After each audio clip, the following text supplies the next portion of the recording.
મારા રૂમમાં YouTube ઉપર જોરદાર વિડિયો જોઈ રહ્યો હતો ત્યારે મારી સાથે રહેતા 30 વર્ષના કાકી અચાનક મારા રૂમમાં આવ્યા અને મને જોઈને એ બેકાબૂ થઈ ગયા અને પછી એણે મને પકડી લીધો અને પછી ઉપર ચડી ગયા અને કર્યું એવું કે શું વાત કરું મિત્રો, મારું નામ નયન છે. હું 23 વર્ષનો છું અને હું દેખાવમાં એક સ્માર્ટ અને બિંદાસ છોકરો છું. હું એક અમારા દૂરના આંટી સાથે રહું છું. હું જોબ માટે એ શહેરની અંદર આવેલો છું, જેથી આ શહેરમાં અમારું કોઈ સગા સંબંધી નથી, જેથી મારે મારા દૂરના આંટીને ત્યાં રહેવું પડે છે. આમ તો મને મારા આંટીને ત્યાં વધુ નથી ગમતું, કારણ કે તેનો ઉંમર પ્રમાણે સ્વભાવ થોડો અટપટો છે, જેથી ઘણી વખત મને એવું ફીલ થાય છે કે હું અહીંયા ના રહું. આમ તો હું પણ એક યુવાન છું. એક યુવાન તરીકે મારી પણ ઘણી ઈચ્છાઓ છે, પણ હજુ સુધી મને કોઈ એવી તક મળી નથી જેની સાથે હું આનંદ કરી શકું. જેવી રાત પડતી હોય છે એટલે તરત જ હું બેડરૂમ જતો રહું છું અને ત્યાં YouTube પર વિડીયો જોઉં છું, જેના કારણે મને થોડી ઘણી મજા મળતી.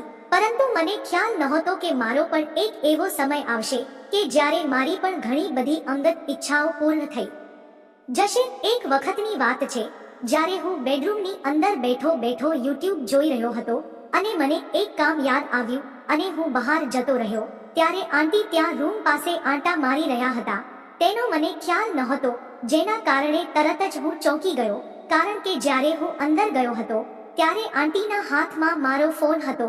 તે ફોન પકડીને મારી સામે જોઈ રહ્યા હતા. તે એવી રીતે મારી સામે જોતા હતા જેમ કે કોઈ ગુનો કરી નાખ્યો હોય. પરંતુ મેં હિંમત કરીને કહી દીધું કે હું પણ એક યુવાન છું અને એક યુવાન તરીકે મને પણ કેટલીક વિડીયો જોવાની ઈચ્છાઓ હોય છે, જેના કારણે હું આવું બધું જોઉં છું. પણ તમે આમાં મને ખોટો ના માનતા. મારી પરિસ્થિતિ ખરેખર ખરાબ થઈ ચૂકી હતી, જેના કારણે તે મારી સામે જોઈને થોડીક વાર બાદ હસ્યા અને કહ્યું કે પહેલા તો તું અગર મગર કરવાનું બંધ કરી દે. તારે મારાથી ગભરાવાની કોઈ જરૂર નથી. હું હંમેશા તારી સાથે છું. હું તને ખબર ના હોય તો જણાવી દીધ કે તું મને પહેલેથી ઘણો બધો ગમતો હતો, પણ હું તને કંઈ કહેતી નહોતી. તું મને ખૂબ જ ગમે છે અને હવે તો તું આ પ્રકારના વિડીયો જોઈને તો સાવ થાકી ગયો હશે, એટલે હું તને માત્ર એટલું કહેવા માંગુ છું કે તું મારી સાથે પણ ટાઈમ પાસ કરી મોજ કરી શકે છે અને મારી સાથે મજા કરવાની અલગ જ ફિલિંગ આવશે. તેની વાત એકદમ સાચી હતી, કારણ કે એમ પણ હું ઘણા સમયથી વિડીયો જોઈને અને કંટાળી ચૂક્યો હતો. મને કોઈની કંપની મળવાની નહોતી, જેથી તેમણે મને જે વાત કરી તે મને સાચી લાગી અને છેવટે મેં તેમણે હા પાડી દીધી.